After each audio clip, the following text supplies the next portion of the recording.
आजेगाव सर्कलमध्ये शेकडो कार्यकर्त्यांनी आज भाजपमध्ये जाहीर प्रवेश केला।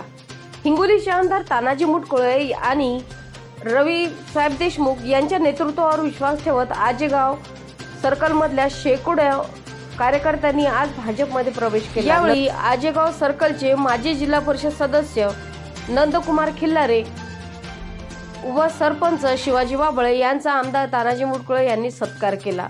या प्रसंगी माजी आमदार रामराव वळकुते, माजी जिल्हाध्यक्ष फुलाजी शिंदे, प्रशांत सोनी, उमेश नागरे, उत्तमराव जगताप, उपसरपंच शंकर साळवे, गोविंद पवार, संजय पवार, शारगंधार बेर्डे, संतोष इंगळे, मधुकर काळबांडे, गजानन गांजरे, सतीश खिल्लारे, माजी सरपंच अभयराव देशमुख, संजय देशमुख, नंदकुमार खिल्लारे, निलेश खिल्लारे, प्रभाकर देशमुख, विठ्ठलराव देशमुख, दत्ताराव शिंदे, अशोक खिल्लारे यांच्यासह अनेक कार्यकर्त्यांनी आज भारतीय जनता पार्टीमध्ये प्रवेश केला।